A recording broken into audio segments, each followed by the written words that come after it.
नमस्कार साथियों। 7वें अंतर्राष्ट्रीय योग दिवस पर आप सभी ऊर्जावान, योग प्रिय साधकों और सभी देशवासियों को अंतर्राष्ट्रीय योग दिवस की हार्दिक शुभकामनाएं। आज के सत्र की शुरुआत करते हैं ऋग्वेद के सर्वकालिक और सार्वभौमिक मंत्र के साथ। ओम संगच्छध्वं संवध्वं संवो मनांसि जानताम देवाभागम यथा पूर्वे संजानाना उपासते। अर्थात सभी एक साथ मिलकर प्रेम से चलें, सभी एक साथ मिलकर बोलें और अपने पूर्वजों की भांति ज्ञानी, योगी और कर्तव्यनिष्ठ बने। इसी संकल्प के साथ आज के अंतर्राष्ट्रीय योग दिवस स्पेशल अंक में आपका पुनः हार्दिक स्वागत है। दोस्तों, आज का विषय चुना गया है योग और स्वास्थ्य। योग और स्वास्थ्य का दोस्तों बड़ा ही घनिष्ठ संबंध है।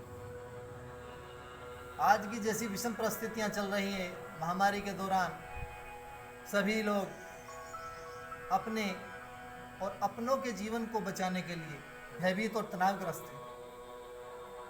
सारा विश्व इन महामारियों से पीड़ित है, तनाव से ग्रसित है और 2 महामारियों की हम क्रूरता को देख चुके हैं और तीसरी लहर को लेकर भी पूरा विश्व आशंकित और भयभीत है।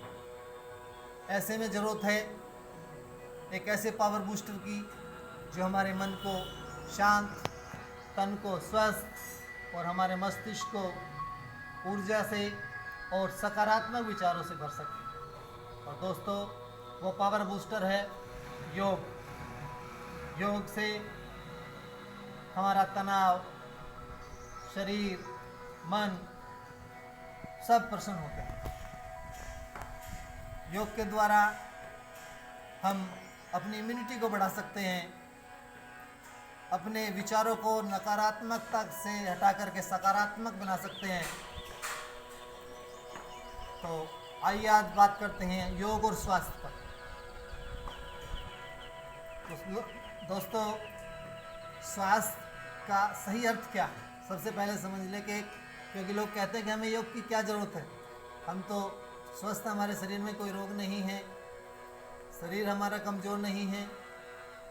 तो दोस्तों, वे योग की सही परिभाषा नहीं जानते। योग जो है एक संपूर्ण जीवन पद्धति है। स्वास्थ्य जो शब्द है 2 शब्दों से मिलकर बना है, स्व प्लस स्थ, अर्थात अपने आप में स्थिर होना। हमारे पूर्वज पहले से कहते सुने गए हैं गांव देहात में कि आपे में ना दिखे भाई। तो ये आपे में ना होने का मतलब है कोई काम ध्यान से ना करना, क्योंकि कोई काम गलत हो जाता था तब ये वर्ड यूज होता था। तो जब हम अपने आप में स्थिर होकर के कोई कार्य करते हैं तो वो समुचित तरीके से हो जाता है। भगवान कृष्ण ने, योगेश्वर भगवान कृष्ण कहेंगे क्योंकि वो योग के प्रणेता थे, उन्होंने कहा कि योग है कर्मसु कौशलम। योग से कार्यों में कुशलता आती है, क्योंकि योग करने के बाद हम किसी भी क्षेत्र में जाए, चाहे इंजीनियरिंग है, डॉक्टरी है, टीचर है, साइंटिस्ट है, वो अपना कार्य बड़ी बखूबी से करता है। WHO की परिभाषा के अनुसार, WHO ने जो स्वास्थ्य की परिभाषा दी है दोस्तों, health is a state of complete physical, mental and social wellbeing and not merely an absence of disease और इन्फर्मिटी। अर्थात हमारे शरीर में रोगों की अनुपस्थिति या शरीर की दुर्बलता ही स्वास्थ्य का परिचायक नहीं है। हमारे शरीर में दुर्बलता नहीं है, हम बीमार नहीं हैं, ये संपूर्ण स्वास्थ्य नहीं है। संपूर्ण स्वास्थ्य का मतलब है कि हम शारीरिक रूप से, मानसिक रूप से और सामाजिक रूप से, और हम आध्यात्मिक भी इसमें कहीं तो अतिशयोक्ति नहीं होगी। अगर चारों तरफ से हम स्वस्थ हैं तो ही हम संपूर्ण रूप से स्वस्थ कहेंगे। दोस्तों, ये WHO की, विश्व स्वास्थ्य संगठन की परिभाषा आज के समय की है और अब से लगभग 2500 वर्ष पूर्व महर्षि सुश्रुत हुए हैं, जो चिकित्सा विज्ञान में एक बड़ा नाम है। उनको सर्जरी का जनक माना जाता है दोस्तों, सर्जरी और प्लास्टिक सर्जरी। उन्होंने उस समय पे सुश्रुत संहिता में योग की जो परिभाषा दी दोस्तों, उससे हमें पता चलेगा कि हम कितने स्वस्थ हैं। उन्होंने कहा था सम दोषा समान अग्निश्चा सम धातु मलकिरिय प्रसन्नात इंद्रिय मना स्वस्थ इत्ते दिए थे। दोस्तों इसकी व्याख्या बहुत लंबी है, फिर भी मोटे रूप से बता देता हूँ। सम दोषा, हमारे शरीर में 3 प्रकार के दोष होते हैं, वात पित्त और कफ। इनका संतुलन होना चाहिए।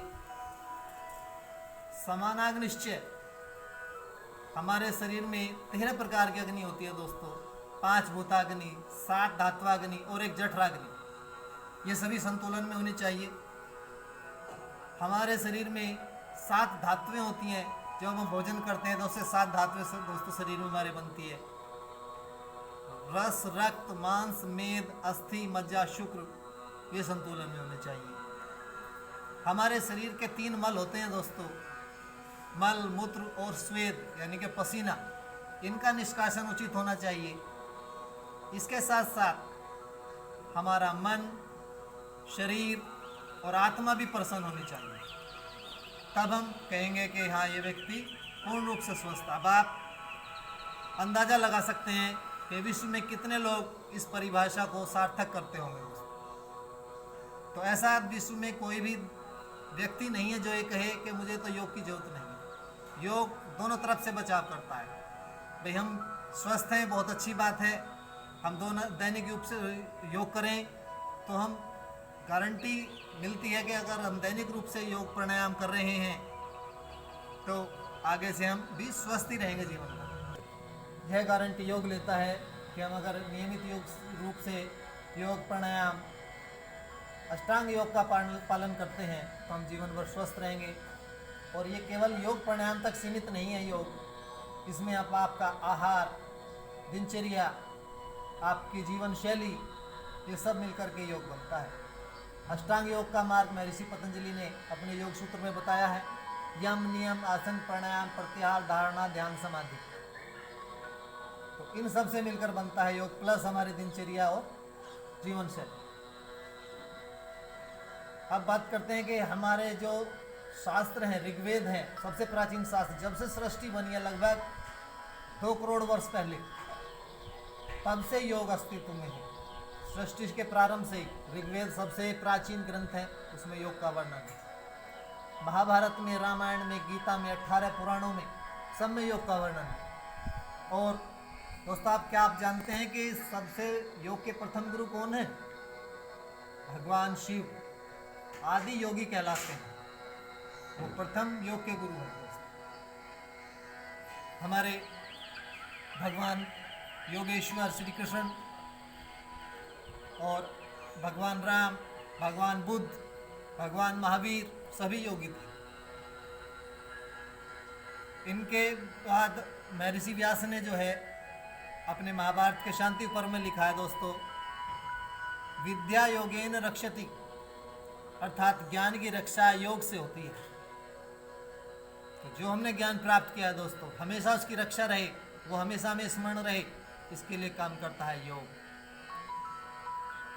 हमारे ऋषि मुनियों ने योग का प्रचार प्रसार किया। आंदोलन, आज़ादी के आंदोलन के समय महर्षि अरविंद, दयानंद सरस्वती और स्वामी विवेकानंद जी ने देश और विदेशों में योग का इतना प्रचार प्रसार किया कि लोगों ने, पूरे विश्व ने योग का लोहा माना।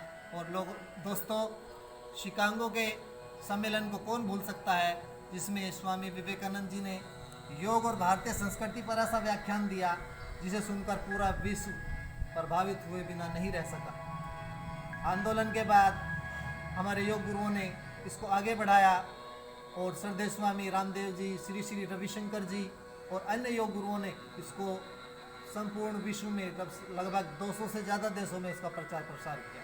इसी के परिणाम स्वरूप जब हमारे यशस्वी प्रधानमंत्री जी मोदी जी ने विश्व समुदाय के सामने 27 सितंबर को 2014 को विश्व समुदाय के सामने योग पर व्याख्यान दिया और उसके महत्व को बताया, और विश्व समुदाय से आह्वान किया कि योग दिवस मनना चाहिए। तो दोस्तों बहुत ही कम अल्प अवधि में मात्र 90 दिनों की 11 दिसंबर 2014 को पूरे विश्व समुदाय में से 193 देशों का संयुक्त राष्ट्र संघ था, उसमें से लगभग 178 देशों ने अपनी सहमति एक मत से दी और तय हुआ कि 21 जून को योग दिवस मनाया जाएगा। दोस्तों 21 जून का दिन इसलिए चुना गया क्योंकि इस दिन पृथ्वी पर सूर्य की उपस्थिति मैक्सिमम समय रहती है। अधिकतम समय सूर्य की किरणें हमारे पृथ्वी पर रहती है और सूर्य ऊर्जा का सबसे महत्वपूर्ण स्रोत है। तो इस दिन हम अधिक ऊर्जावान होकर के योग कर सकें, इसलिए इस दिन को चुना। और भारतीय मान्यताओं के अनुसार इस दिन को ग्रीष्म संक्रांति भी कहा जाता है दोस्तों। तो हम इस 21 जून 2021 का जो हमारा ये आने वाला महापर्व है योग का, इस पर हम सभी योग करेंगे, ऐसा हम संकल्प लेंगे और उसको नियमित करेंगे। इसके साथ साथ 21 जून का जो योग दिवस का दिन होता है दोस्तों, इस साल की थीम है be with yoga, be at home. योग के साथ रहें, घर पर रहें। तो दोस्तों इस महामारी के दौरान अपने घर पर ही रहकर योग करें और इस योग का जो महापर्व चला रहा है इसमें बढ़ चढ़ करके हम भाग लें, क्योंकि इस दिन हमें गौरवपूर्ण क्षण प्राप्त होते हैं। गौरव करने का दिन है, क्योंकि इस दिन हम पूरे विश्व में योग गुरु की भूमिका में होते हैं। हमारी प्राचीन योग की संस्कृति ने हमें फिर से जगत गुरु बना दिया है। तो दोस्तों योग और स्वास्थ्य एक दूसरे का घनिष्ठ संबंध है। तो इसके साथ साथ हम अपने आहार और दिनचर्या को भी बदलाव करें। जब हम योग करने लगते हैं दोस्तों तो हमारे अंदर विवेक जागृत होता है और विवेक जागृत होने के बाद हम अपने आहार में भी संतुलन लाते हैं, परिवर्तन लाते हैं। हम सोचते हैं खाने से पहले 100 बार कि हमारे लिए स्वास्थ्य के लिए बेहतर है, नहीं है। तो हम अपने स्वास्थ्य के लिए बहुत जागरूक हो जाते हैं दोस्तों जब योग प्राणायाम हम करते हैं। तो प्राणायाम और योग आप करना शुरू करें, आपके जीवन में देखेंगे बहुत बदलाव आएगा। ये मेरा स्वयं का अनुभव है दोस्तों। मेरे जीवन में योग से बहुत बदलाव आए और एक नव जीवन मुझे प्राप्त हुआ योग से। तो दोस्तों जन कल्याण के इस महामंत्र के साथ आज के योग सत्र को समाप्ति की ओर ले चलते हैं।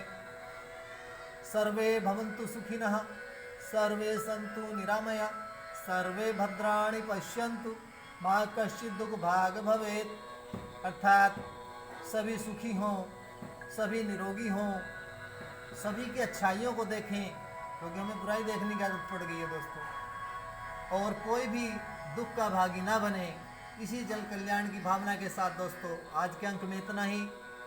आप सुखी रहें, स्वस्थ रहें, मस्त रहें। धन्यवाद। ओम।